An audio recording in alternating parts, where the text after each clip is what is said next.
श्रीराम समर्थ. 17 फेब्रुवारीचे प्रवचन. नाम भावयुक्त अंतःकरणाने घ्यावे. मला आज देवाची गरज अशी वाटत नाही हे खरे, पण ती कशी वाटेल याचा तरी आपण विचार करावा. भगवत चिंतनाने नामाने ही गरज भासू लागते. गरज इतकी भासली पाहिजे की अन्न पाणी सुद्धा गोड लागू नये. जितकी आग जोराची तितका पाण्याचा मारा जास्त हवा.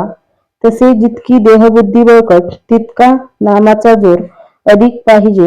नामात प्रेम नाही म्हणून ते घेण्याचे सोडू नये. पाण्यात पडल्यावर पुढे पोहायला येते. काशीला गेले नाही तरी काशीत जायचे असे तरी म्हणावे. त्याप्रमाणे नामात प्रेम वाटत नसले तरी नामात प्रेम आहे असे नित्य म्हणावे. नामाशिवाय दुसरे सत्य नाही, दुसरे साधन नाही असा दृढ विश्वास झाला पाहिजे. नाम घेतल्याशिवाय राहवत नाही आणि ते घेतल्याने त्याच्या सहवासाने त्याचे प्रेम येते. संत देव आहे असे म्हणतात, मीही देव आहे असे म्हणतो. फरक इतकाच की माझे म्हणणे अनुमानाचे असते, त्यांचे प्रत्यक्ष अनुभवाचे असते. संत देहातीत असतात, त्यांच्या जवळ गेल्याने देहाभिमान कमी होतो. प्रत्यक्ष गेले नाही तरी चालेल, भाव ठेवून कार्य जितके लवकर होते तितके देहाच्या सहवासाने होत नाही.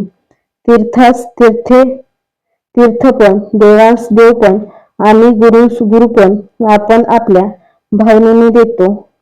तीर्थास जाऊन जर आपण याने निष्पाप होऊ अशी भावना असली तरच मला तीर्थाचे स्नान होईल, नाही तर मला ते नुसते पाणीच आहे.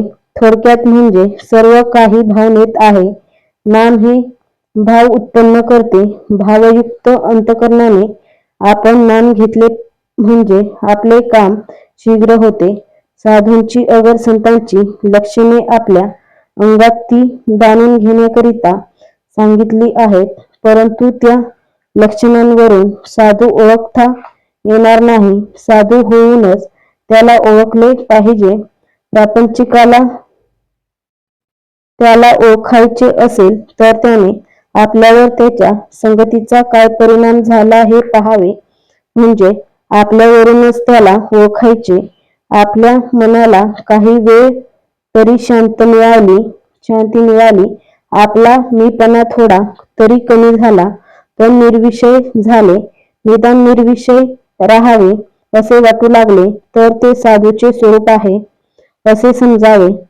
साधू सर्वानुभूती, भगवद्भाव किंवा सर्वत्र मीच आहे असे पाहतात, त्यामुळे सर्वांवर ते प्रेम करतात. सर्वत्र प्रेम करायचे म्हणजे निस्वार्थ बुद्धीने योग्य ते करणे. आपण आपलेपणा काहींमध्येच पाहतो, सर्वत्र पाहत नाही म्हणून द्वैतप्रचिती येते. साधूंचा मीपणा गेल्याने जगात त्यांना सर्वत्र अभेदप्रचिती येते. ते सर्वत्र भगवत भाव पाहतात आणि त्यांचे प्रेम अगदी निर्भय असते. आजचा बोध सर्वांशी अत्यंत प्रेमाने, निष्कपट प्रेमाने वागावे. आपल्या बोलण्यामध्ये नव्हे पाहण्यामध्ये सुद्धा प्रेम असावे.